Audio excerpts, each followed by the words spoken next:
Со задоволство наш чест соработник, особено кога е тема образование. Сакаме да се советуваме, сакаме да ги слушнеме незините ставови.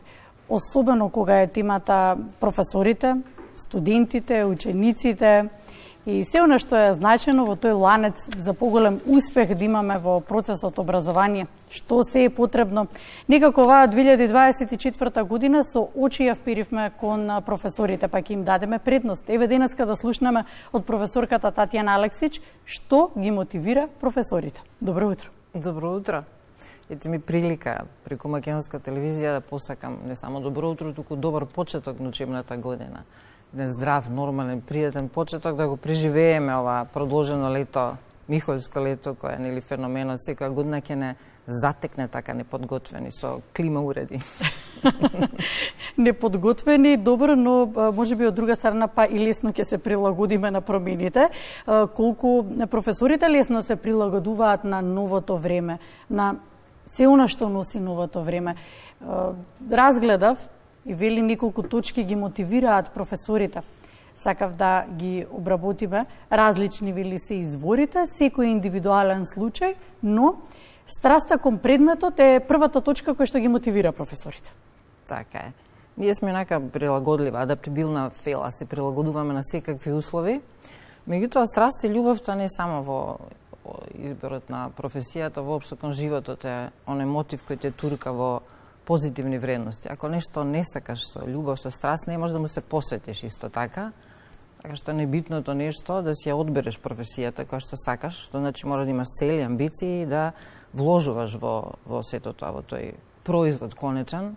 Јас често пати знам да кажам дека човек се школува цел живот. Значи образовниот процес трае до крајот на животот, не е дипломата крај на знаењето и на учењето. Меѓутоа, најбитната школа е школувано срце.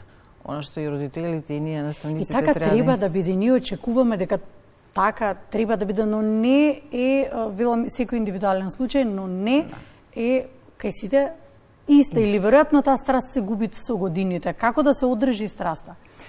Пак ќе кажам со љубов, децата ни се мотив. Ако имаме деца, ако имаме ученици кои едноставно ни враќаат на таа наша љубов, не можеш да не се трудиш околу нив. А имаме секојаш добри деца, без оглед што знаеме да ги критикуваме, дека доаѓаат генерации кои не се така читачки расположени, доаѓаат генерации кои се губи на златна средина од наше време, како ние нели пред пензија професорките, во наше време беше така.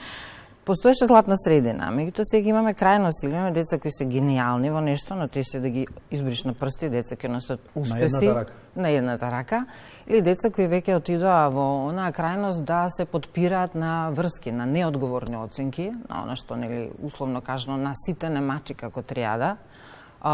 И тука нема љубов, тука нема среќа. Во она што не е стекнато со одговорност, со знаење, нема среќа. Тоа е моментална среќа. Нема продолжена функција и дејство. Така исто, ако еден наставник, ако еден професор, учител, влезе во училница, во амфитеатар, без љубов, затоа што така треба, или тоа му е попатно, затоа што очекува некоја друга работна позиција, нема енергија. Или зашто вино треба да помине? Или нешто е друга. Значи, мора со љубов да ја работи својата работа во било која сфера. И тоа се гледа. Тоа децата го препознаваат. Се забележува. Само наставник кој сака да го работи тоа, детето веќе сакат во тој наставник да види мотив и цел и понатаму да го следи во тие негови параметри, во таа негова љубов.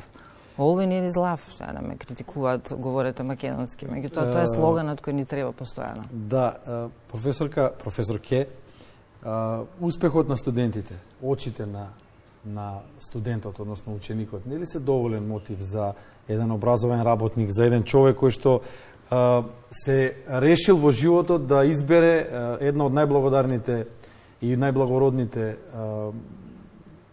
ќе кажам, професии во општеството, да го чува општеството, да го негува она што доаѓа, она што треба да ни го направи поубав и поздрав животот. Треба ли дополнителна мотивација за еден просветен работник? Дополнителна во смисла да имаме финансиска ситуација, доаѓа само по себе. Меѓутоа, кога веќе е на работната позиција, само дисциплината, треба ли да му каже да, тоа се тие 45 минути, 4, 5, 7 пати дневно? Па нас не е најголема сатисфакција кога ќе се видиме децата успешни, кога ќе ги видиме корчагиновските студенти, и тоа некош корчагинска двојка, тројка знае да биде брилијантен студент и на машински, на електро, на финки, тоа многу ни годи кога ќе слушаме од професорите, од универзитетските професори. И тоа тој труд, или кога ќе видиме успешни на секаде расејани по светот, па ќе се вратат со дипломи, па ќе останат во оваа наша земја. Да, тоа е веќе крунен успех. Тоа е веќе врвен успех. И тоа е нашиот успех. Кога ќе се видиме децата дека не надминале, а не надминуваат. И тоа е добро, тоа е тоа. А оно другото што велиме, тоа е за сите, и за вас, и за нас, и за секоја професија. Ние со тие финанси, никако инфлацијата да ја стасаме, таман ке ни ја покачат платата, оно пак е исто, пак се не исто, пак се врагаш. 8 и 18, можеме да си одиме. Можеме да си одиме, да. До 45 треба да седиме, тука 45. Така е, пак оној пример кој кажам со бурек, 4-члено семејство да јаден или 3 пати дневно четвртина, бурек, ета платата и јогурт. Така што тука сме со финансиите и тука треба да се работи, меѓутоа имаме сонг, има луѓе кои треба да седат на маса со министерката, со министерството и да се разговара сериозно, а не на грб на децата, да има штрајкови и да се губат часови. Убаво го кажавте ова, затоа што во меѓувреме се случува образовниот процес и во меѓувреме некој чека и дојдене за да впие знаење, нови генерации, нови можности, нова ера. Колку професорите им е потребно да се надоградуваат, да имаат професионален развој, да имаат можности, но и од друга страна колку сакаат професионално да се надоградат за да го следат тоа модерно време. Па и колку треба, колку професијата налага. Треба. Значи, имаме две страни. Значи, и да има можности, дали сакаат да одговорат на тој предизвик, дека треба да го следат модерното време. Или доволно име само учебник и треба да се следи нели со узда само учебникот и тоа што пак кажам да се прилагодиме на новите услови. Значи не крајности и да има учебник и да има помагала, меѓутоа мораме да се навикнеме и на потребата на децата и сето тоа да знае да си се некако да биде спонтано сето тоа, да не биде намерно или насила.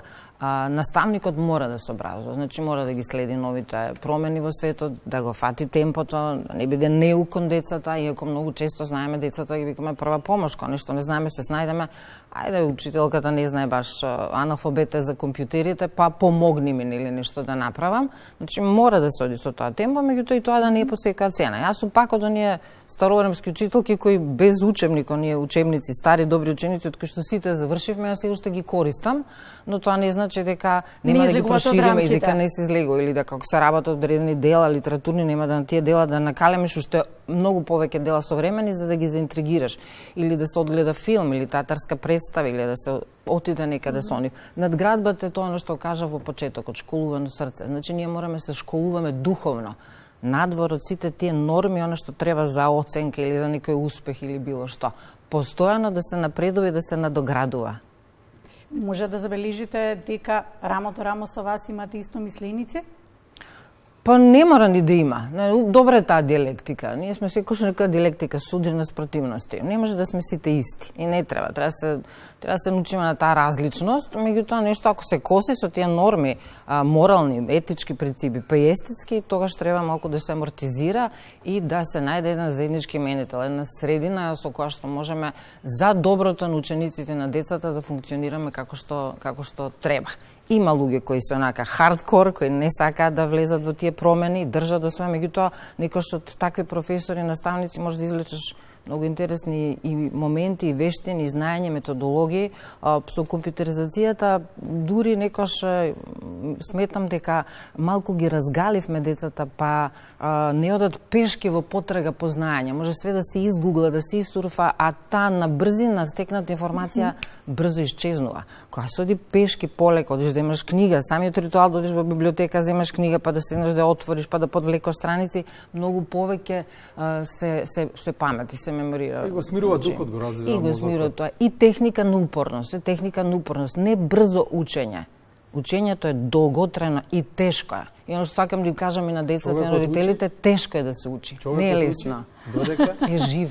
А животот не е лесен воопшто. Ви требали признание, ви требали награда, ве стимулира ли тоа? Потребно ли ви, освен она што се вели производ на здрав човек, млад човек, работите со субтилниот дел од човековото живење со луѓето кои што се наоѓаат во најсубтилната возраст, работите со средношколци, ви треба ли награда за тоа, посебна некоја, признание некоја ви годи кога ќе добиете? Наградите се зборам, стимулативни, за да. професорите. Како што ги сакаат децата, учениците, така и ние. Наградата гледаме во очите на децата, кога ученик, дете кој што си му предавал или му предаваш, ќе ти каже нешто добро, дека ги сака твоите часови, дека си го мотивирала за нешто и те ни награда. Значи тоа се големи награди. Меѓутоа многу често добиваме награди, признанија во рамките на институционални награди за учен или како ментор на ученик кој успел, и тие се добри награди. Значи секоја награда е надоградување на оно што си го сработил и во ред. Значи треба да има позитивни мислења и се, а секако и оно што не е во ред да се каже. Многу е подобро кога учениците имаат храброст и смелост да ти кажат во очи каде грешиш како наставник. Јас ги учам на тоа.